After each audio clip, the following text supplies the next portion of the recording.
काय लोकसभेत जे बहुमतात कायदा पारित झाला, राज्यसभेत बहुमताने कायदा पारित झाला, त्याला तुम्ही मानणार नाही का? लोकशाहीला मानणार नाही का? मी तुम्हाला एक त्यालाच सांग- लागून दुसरा विषय असा आहे, वंचित बहुजन आघाडी जेव्हा निवडणूक लढवते ती बीजेपीला फायदा पोहोचवण्यासाठी लढवते. याला जोडून प्रश्न नाही आहे तो, याला जोडून प्रश्न नाही आहे. हा मुद्दा वेगळा आहे तुम्ही मांडलेला. तुमच्या पहिल्या प्रश्नावर आधी ऐकून घ्या तुम्ही. हे कायदा संविधानाच्या मूलभूत अधिकारांना हनन करणारा कायदा आहे.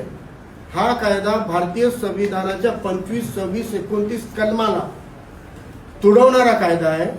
म्हणून या कायद्याचा आम्ही विरोध करतोय. आणि तुम्ही संसदेचं म्हणताय. रिलिजियस प्लेसेस ऍक्ट 1991 संसदचा कायदा नाही आहे का? हा अमित शाहचा स्टेटमेंट है, संसद का कानून है, मानना पड़ेगा.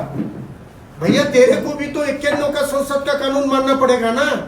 रिलीजियस एक्ट को जितनी मेजोरिटी से पास किया गया उसकी तुलना में तो कोई मेजोरिटी नहीं है वक्फ के ऊपर. विरोध जो है स्ट्रांग विरोध हुआ है. उसको आंकड़े देखो राज्यसभा लोकसभा के आप. लेकिन वो तो यूनानिमस हुआ था, वो तो एक मत से हुआ था.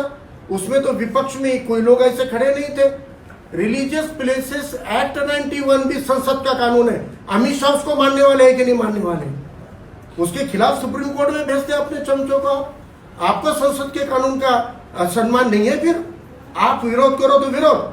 आप सुप्रीम कोर्ट के जजमेंट के खिलाफ साउथ में जाके मंदिर के ऊपर सुप्रीम कोर्ट के जजमेंट के खिलाफ अमित शाह गृह मंत्री रहते हुए विरोध करते हैं उसको. आपको सुप्रीम कोर्ट के आदेश का सम्मान नहीं है? फिर हम करें तो विरोध है, हम करें तो अवमान है. आप करो तो आप क्या मालक है देश के? आपने अकेले ने गुत्ता लिया है देश का पूरा मालक बनने का, बाप बनने का? यह संविधान सबको अधिकार देता है. उसकी भी आगे जाके कहता हूं.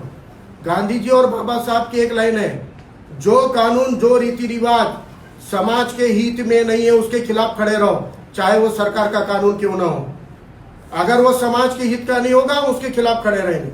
हमको परवाह नहीं है, कोई भी कानून रहने तो हम उसके खिलाफ खड़े रहेंगे.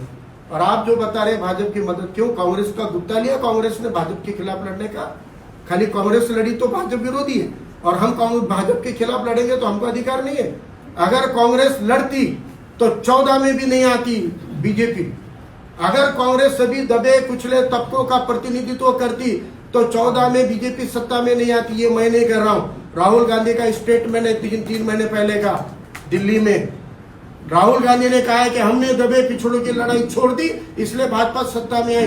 राहुल गांधी का स्टेटमेंट. कांग्रेस के अंदर भाजपा समर्थक लोग घुसे हुए हैं. आप उनको बी टीम नहीं बोलते हो? जो अजित पवार अब तक सेक्युलर वोट लेते थे वो आज जाके वहां पे उनके साथ बैठ गए. उनको बी टीम क्यों नहीं बोलते हो?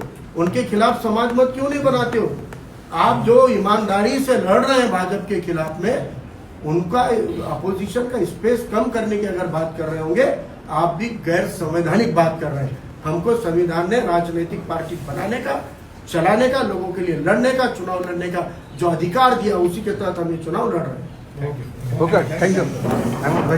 Thank you. बहुत बहुत धन्यवाद.